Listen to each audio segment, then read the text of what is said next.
Well, welcome to Made for More. My name is Aaron Burke. Thanks for listening and being part of this podcast family. We drop new content the first Wednesday of every month. Thanks for subscribing and sharing it with your friends. I hear and get the reports and see the DMs on Instagram, and I love every bit of it. So thanks for being part of it. Today, we have the man, the myth, the legend, Philip Engle with us today. I've been able to get to know Philip a lot the last year and a half, as he has walked into Radiant to really help coach us to go to the next level. Awesome. And so has tons of experience in the church world, small church, multi-site, different backgrounds. And then now has served the last 6 years as the senior coach and general manager for Focus 412, which is a coaching organization that helps churches grow, equipping healthy staff, systems, culture. And honestly, it's amazing what you guys do. You have been a huge help. It's been an honor to be even invited in, to be a part of the Radiant family has been incredible. Yep. So well, thanks. And we had Phil Klein on a few months ago, and Phil was amazing. So I just heard that you're going to bring even better content. Oh, that's the goal. Always. Always the goal. Glad he went first, actually. Yeah. So give us a little background. Tell us who you are, kind of your history. Yeah. I'm a husband and a father of 3 little boys. We got a 9, 7, and almost 5. So that's keeping us busy. Yes. But we love it. Summertime is here. And we're in Atlanta, Georgia right now. As you mentioned, had quite a few years in the ministry world, some incredible opportunities. God's kind of allowed this leadership, a desire to grow and to understand how organizations work and function, has always kind of kept me looking at what are organizations out there doing? How are they doing it? And then bringing that experience to churches that are really wrestling through some of the same things and help them contextualize those principles and those practices so that they can really scale and grow. Hopefully learn from other people's stupid tax that they've paid. Absolutely. Absolutely. So, and you're honestly around some of the greatest organizations, churches in the world. I mean, even right before this, I was asking you, like, you're around all these guys, who's super impressive. Right. And it's really amazing that you have been instrumental. You're kind of the behind the scenes guru, Focus 412, you guys, on helping these churches get healthy. Yeah. And so you learn a lot. I'm sure you learn, and what I love is that, people that look like they got it all together, they don't always have it all together. I would hate for somebody to do what I do with churches to come and look at Focus 412 because we all have our stuff. Like, yes, we do. Geez. And that is a great lesson for everybody that looks at social media and goes, man, they just had, before you walked in, you probably thought Radiant had it all together too, until you got behind the scenes. Totally. I didn't know what we were going to do, but we found some things. We have kept you busy the last couple of years. Okay. So I'll throw some rapid fire questions at you, and then we'll get into our content for today. Yeah. Give us a little bit behind the scenes, like favorite Netflix show. Oh man, it's not Netflix. Or streamings. I would say Ted Lasso has been. I've never heard of it. Apple TV. Okay. There's a little bit of language, but it's an incredible storyline. You gotta. Is it like a country? So Ted Lasso, he's an American. Ted Lasso. He's an American football coach that goes to Europe to coach a soccer team and knows nothing about soccer. It's brilliant. Okay. It's so good. I'll have to check it out. All right. Best book other than the Bible. Of course. Man, I'm a Tozer fan. Yeah. And I got to pull it up. I don't even know the title. I think it's like Shallow Faith, something like that. It's just challenging me. My word for this year, my relationship with God is serious. And it's like, very good. It's kept me rooted. That's awesome. Good, so. Favorite cereal? Are you a cereal guy? I'll eat some cereal. Frosted shredded mini wheats, but the blueberry. Oh, I'll eat it at night because it's like a dessert. That is like, if I'm trying to eat healthy, the only thing I have to cut out of my life is late night cereal. Oh, yeah. It's the worst. Okay, here's one last question I ask it to everybody. Sure. If you were to eliminate one fast food restaurant off the face of the planet, nobody ever had to eat there again, what would you eliminate? Man. Probably Burger King. Wow. Yeah. Why? It's the smell. It doesn't just it doesn't affect the people in the restaurant, but people outside the restaurant too. Absolutely right. Help the environment, I think, probably. You know what? Sorry, Burger King. I've done, I think, 14, 15 of these episodes, and probably half of them have said Burger King. Really? It's really shocking. Seriously? People hate Burger King. Wow. So, and I actually think the food's good. By the way, the breakfast is really good, but that's another topic. That's great. For another day. Okay, let's talk about this idea that I think is incredible. Actually, you came to our staff and you taught our staff on the idea of leading up. Yeah. What does that mean? Man, for me, I think that the sentence that I would hang underneath this is be the leader you wish you had to lead. That's really good. That's been really my mantra, because in any relationship, the only person you can affect is yourself. Yep. Like in your marriage, anything. I wish my wife, or I wish they did, or why couldn't they ask? And it's like, it's not worth that mental energy. Really, the only person you can affect is yourself. So the goal for me is, and even as an organization of Focus 412, we want to be a team of number twos. We come in and we do your thing, not our thing. Right. And so I've realized that everybody serves somebody in the organization. Even if you're the person in the organization, you have a board, ultimately we all report to God. So it's saying, how do I lead up? What kind of attitudes, what kind of actions, what kind of principles really transcend business, church, ministry, all that stuff. So that's really driven a lot of what I get to do and help church staffs. So how does relationship with your leader affect how you lead under them? Yeah. I think this is crucial, because there are leaders generically, but then there's your leader. Right. And really understanding your leader accelerates the process of how well you could serve that leader. So I like to ask 4 questions, or know that, hey, my leader's made up of 4 things. One is their expertise. So what are you uniquely gifted to do? What are they passionate about? What comes natural is really a joy for them to do. That's your sweet spot. So if I understand, hey, you are visionary and incredible communicator, now I know how to support what you're best at. It's also your experience. Right. You've had a past experience. When I come and join you on your mission, right, you're not just a makeup of today's experiences, but your past experiences. So I want to know, where did you come from? What roles did you have before? Who did you learn from? What that does is that helps me create empathy for a leader. The last 2 is their personality. So how do you relate to others? What charges or refuels you? What do you do? When do you do your best work? It's time of day. That's an important question to know about your leader. Yeah. Because if you're hitting me up at 10 p.m., right, I may be like, oh, I got to get this stuff done. And you're like, no. Take care of that stuff tomorrow. I'm in the zone. I'm on the treadmill, whatever it may be. I can compliment you versus try to feel like I'm competing with you in that moment. And then lastly, your preferences. Like all leaders, come on, let's be real. You have preferences. So don't hide behind like, oh, whatever you want, let me know what those preferences are. So what details are you particular about? What's important that to you that may not be for others? And then even what distracts you if it's not done right. Like, very good. Just knowing those things helps me create standards. So I know your strengths, I know your standards, I know your sweet spot, and I have empathy for you because I understand you as a human. It's like I'm beginning to understand the leader I'm serving. So you're becoming a student of your leader, which I think is the way you presented to our staff, which I thought was brilliant. So let's say someone's here and they work for, the VP of the company or their manager. Right. How do you suggest they approach that? Because to sit down and go, tell me your preferences, or is that what they do? Yeah, it's both. Okay. I think everybody loves to talk about themselves. Let's be real. That is true. So if you come with a list and say, hey, tell me about your past experiences before coming here. I'd love to know, what roles did you play? Like, just be interested in who they are. It's going to be hard to get them to stop talking. You'd be like, it's true.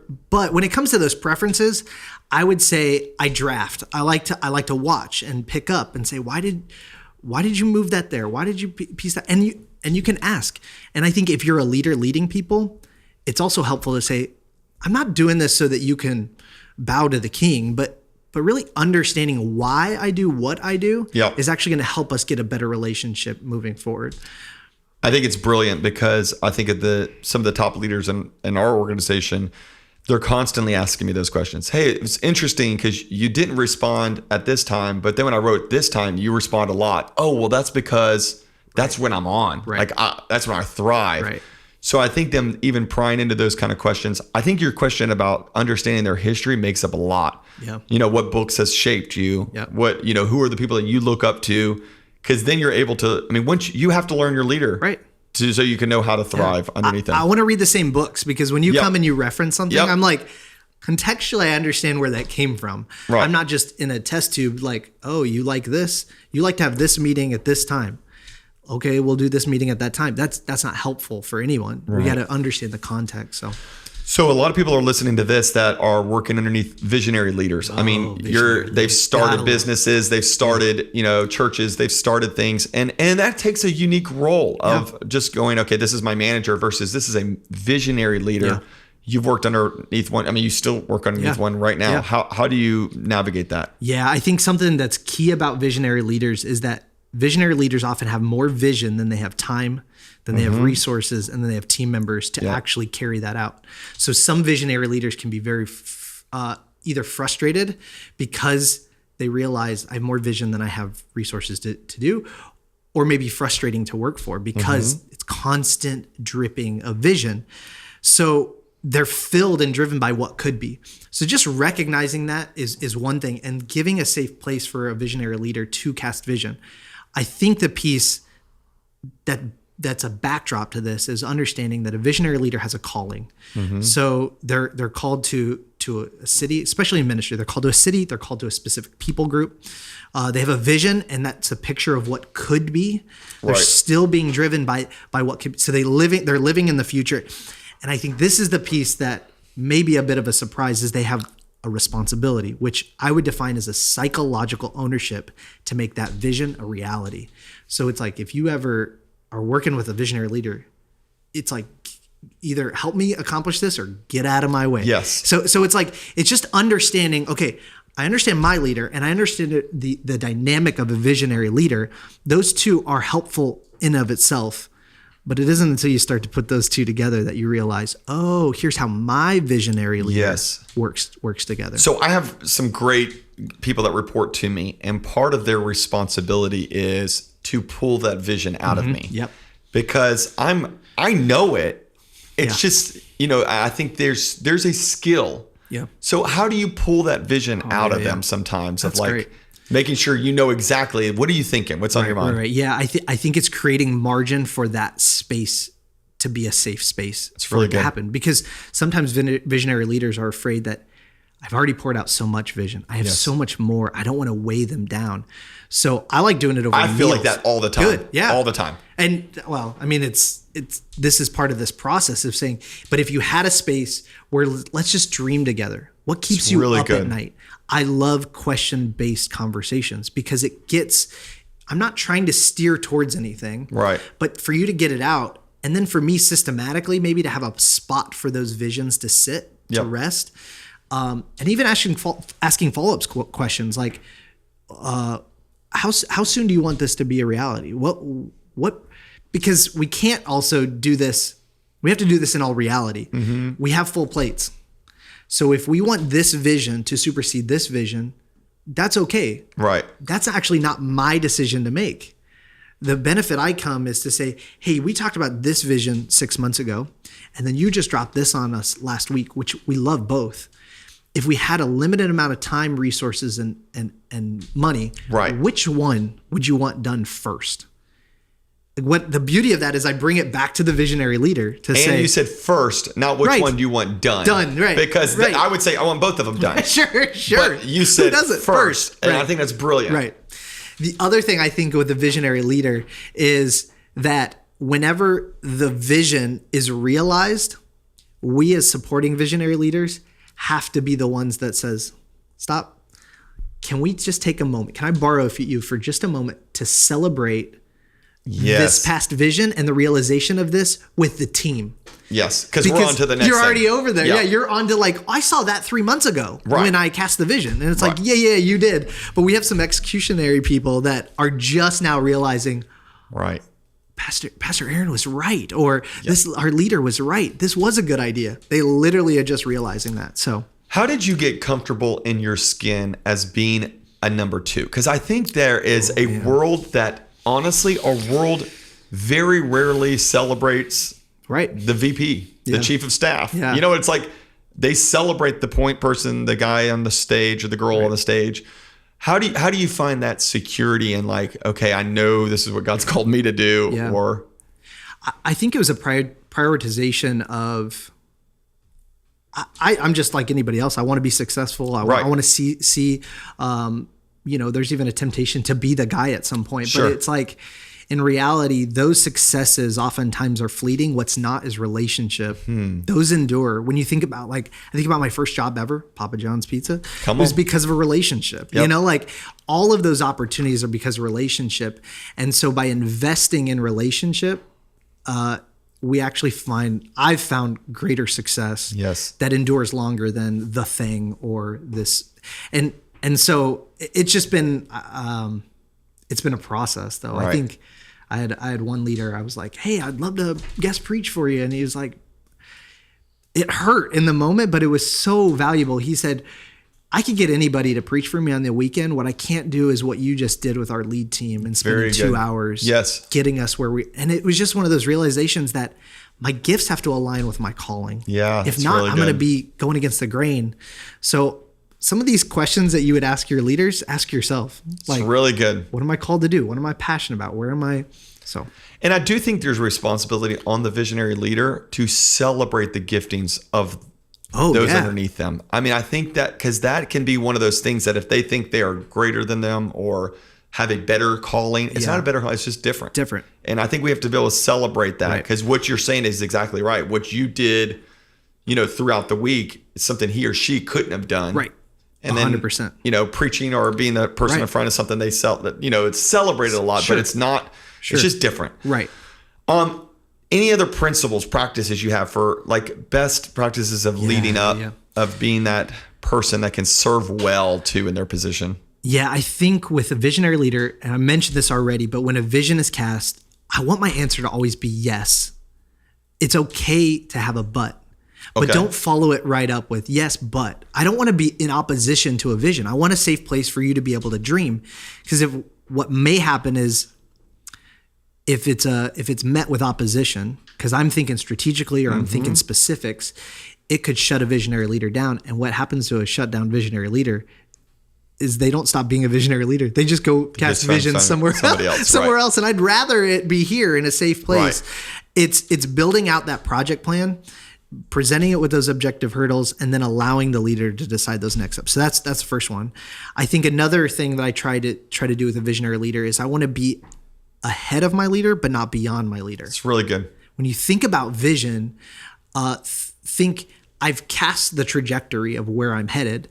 So I can be out front blazing the trail, thinking about the next steps, thinking about the process, the budget, all of that stuff, while still not derailing the overall experience. So again, it's letting everybody operate in their gifting. And so I think that's helpful.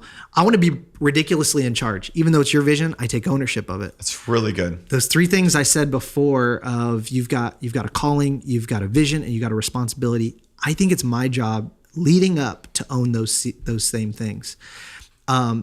Because in reality, I think if you're saying, hey, I want the kingdom of God to grow, or I want our business to impact more people, I want more people to experience the benefit of using our products, like, me too. Yeah. It's not so narrow that it's like, oh, I don't know if we align on that. Right. So therefore, I want to own that, which means I push ideas up. I want to track metrics through the process to see if we're effective. And then I think this may be one key takeaway. I call it the blank sheet test. If you go into a meeting with your supervisor and you have a blank sheet of paper or an empty Word doc and you're like, all right, boss, tell me what's up. What you've actually done is you've required them to have their to-do list and your to-do list all in their head. That is so true. It's like... It is, and it's really overwhelming. Right. Who can do that? Like, I've got my own things to work on. Right. I've set the trajectory for you. Therefore, I should be able to push stuff up and say, here's the progress that we made. I need help with decisions here. I should see my one-on-one or my meeting with my supervisor as my meeting to get what I need to continue to move forward. It's really good. Yeah. That is a game changer way of looking at it. I hope so. Yeah. Any final words when it comes to this idea of leading up? Man. You do it so well. Too many. Respect the structure. I would say if you've got a structure that you're operating in, lead up in your organization. Don't work around people. Develop people. It's really good. And that's, again, be the leader you wish you had to lead. So model what you're hoping other people see and work to develop those habits. All right, Philip. Any way that people can get in touch with you guys? How do they get connected with Focus 412? What are you guys doing? Focus412.com, P. Engle at Focus412.com. We would love to just talk about your organization and ministry and help. I'm telling you, we've worked with them for a little over a year. Actually, it was right before COVID. Yeah. We signed on with them because they have so highly recommended. And so when COVID happened, I was like, this is pointless. Why are we going to do this? And then I realized it was the best thing ever that we used that whole season to really restructure and decentralize our church and redo our org charts and so much helpful stuff. So you guys have been a huge help. I hope this has been helpful for a lot of people.